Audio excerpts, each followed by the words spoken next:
In the heart of New England, nestled among rolling hills and dense woods, lies the seemingly idyllic town of Harper's Hollow. This small community, with its cobblestone streets and colonial-era homes, looks like something out of a postcard. The town's pride is its prestigious university, a beacon of learning and tradition that has educated generations of the country's elite. It's a place where everyone knows everyone, where secrets are hard to keep, but some secrets are darker than others. Dr. James Whitaker, a 48-year-old professor of psychology, was a man who appeared to have it all. He was highly respected in his field, known for his brilliant mind, his engaging lectures, and his ability to captivate a classroom full of students. He had published numerous papers, held seminars across the country, and was even considered for a deanship. But perhaps his greatest achievement, at least in the eyes of the community, was his marriage to Elizabeth Whitaker. The couple had been married for over 20 years, and by all outward appearances, they were the epitome of success. Elizabeth, with her classic beauty and warm smile, was the perfect professor's wife. She was always by James's side at university functions, hosting elegant dinner parties at their home, and providing unwavering support in both his personal and professional life. Together, they were admired by colleagues and neighbors alike. A golden couple in a golden town. However, the reality of their marriage was far more complex.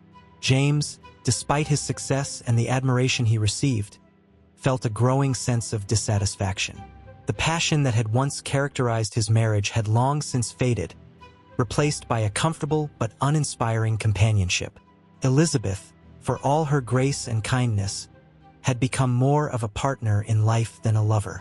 James found himself increasingly restless, yearning for something more, though he wasn't sure what that was. This discontentment led him to a decision that would ultimately destroy everything he had worked for. It all began innocently enough with a student, 17-year-old Hannah Carter. Hannah Carter was one of those students who stood out in a crowd. At 17, she was already showing an extraordinary aptitude for psychology, displaying a natural curiosity that caught Dr. Whitaker's attention. She was bright, eager, and full of youthful energy, qualities that James found both refreshing and intoxicating. Unlike his other students, who often seemed jaded or disinterested, Hannah was genuinely fascinated by the subject matter. She would often linger after class to ask questions, her eyes wide with enthusiasm as she absorbed every word he said. At first, James viewed these interactions as part of his role as a mentor. He enjoyed their conversations and found her enthusiasm to be a welcome break from the routine. But as the weeks went by, these after-class discussions grew longer and more personal. They began to talk about more than just psychology. Hannah would confide in him about her life, her dreams, and her struggles. And James, in turn, found himself opening up to her in ways he hadn't done with anyone in years. The attraction between them was undeniable, but James knew it was dangerous. He was old enough to be her father, and he was married. He tried to maintain professional boundaries, telling himself that his feelings for Hannah were harmless. But the more time they spent together, the more those boundaries blurred. Hannah, for her part, was smitten. She had always been mature for her age, and she saw in James not just a teacher, but a man of intellect and power, someone who understood her in a way that her peers could not. As their relationship deepened, she began to fantasize about a future with him. She imagined him leaving his wife, and the two of them starting a life together. It was a dangerous fantasy, one that would lead to obsession. The turning point came one evening after a particularly intense discussion about a psychology case study. As they were wrapping up, their conversation took a personal turn, and before either of them fully realized what was happening, they were kissing. It was the kind of kiss that was all-consuming, a release of tension that had been building for weeks. In that moment, all of James's reservations fell away. They both knew they were crossing a line, but neither was willing to stop. What followed was a whirlwind affair, conducted in secret and fueled by passion. They would meet in James's office after hours, in secluded corners of the campus, and even in the back seat of his car parked far from prying eyes. The thrill of the forbidden made the affair even more intoxicating for both of them. James felt alive in a way he hadn't in years, and Hannah was convinced that she had found her soulmate. But as the affair progressed, it became clear that their motivations were very different. For James, the affair was an escape, a way to break free from the monotony of his life. He never seriously considered leaving Elizabeth, knowing that the fallout would be catastrophic. For Hannah, however, this was love. She was deeply in love with James and believed that their relationship had a future. The more he tried to pull away, the more desperate she became to hold on. Hannah's behavior started to change. She became more possessive, sending him messages at all hours, demanding to know where he was and who he was with. She would show up unexpectedly at his office, insisting that they needed to talk. James began to feel trapped, realizing that what had started as a thrilling escape was quickly turning into a nightmare. The situation reached a critical point one evening when Hannah showed up at the Whitaker home. It was late, and Elizabeth had already gone to bed when the doorbell rang. When James opened the door and saw Hannah standing there, he felt a cold wave of panic wash over him. She was visibly upset, her eyes red from crying. She demanded to talk to him, saying it couldn't wait. Elizabeth, having heard the commotion, came downstairs. She was surprised to see one of her husband's students at their door so late at night.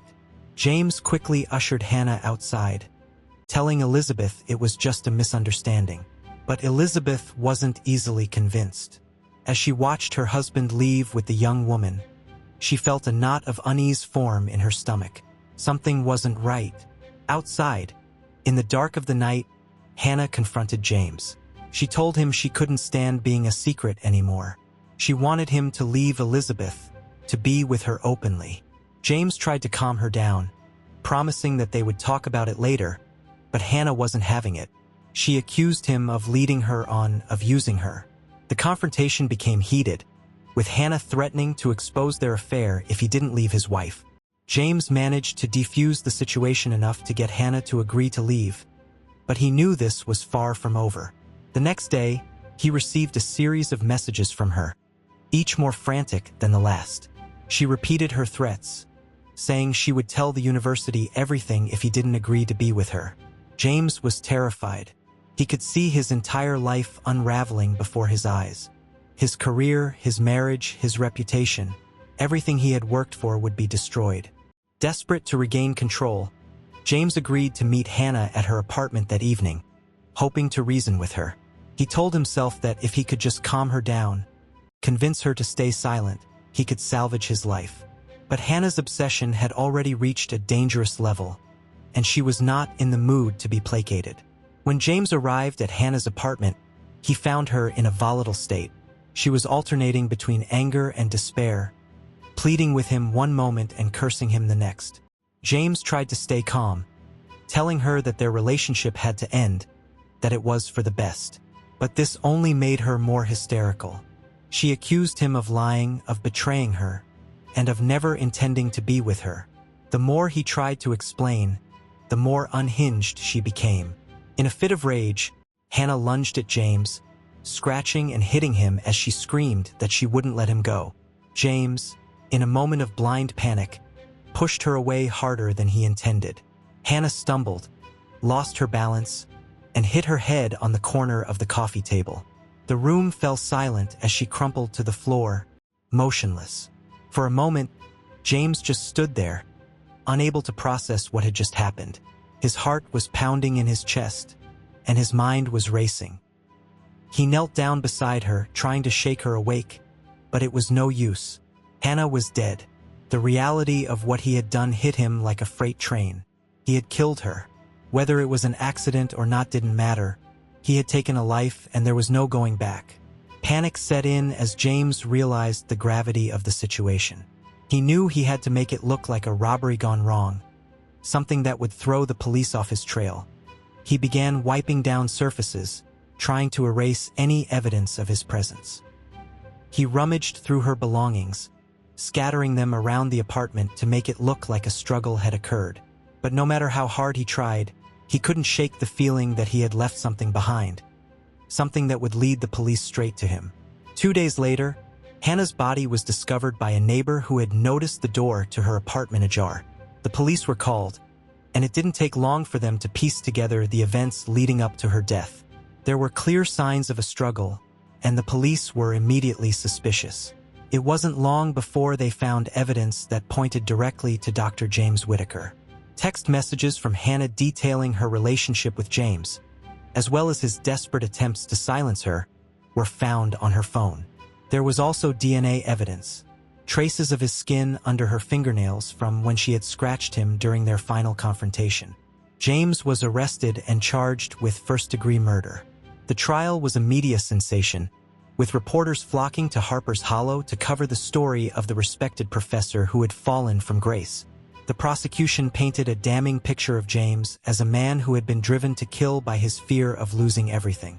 They argued that he had deliberately killed Hannah to keep her quiet, to protect his reputation and career. Elizabeth, devastated by the betrayal and the horror of what her husband had done, filed for divorce and left Harper's Hollow for good. She couldn't bear to stay in the town where she had built her life, only to have it shattered by the man she thought she knew. James was found guilty and sentenced to life in prison without the possibility of parole. He now spends his days in a maximum security prison, a far cry from the life of prestige and privilege he once enjoyed. The story of Dr. James Whitaker and Hannah Carter became a cautionary tale in Harper's Hollow, a reminder of how quickly a life can unravel when secrets and desires are allowed to fester in the dark. The town eventually moved on, as towns do, but the memory of the professor's fatal affair lingers, a dark stain on the idyllic image of Harper's Hollow.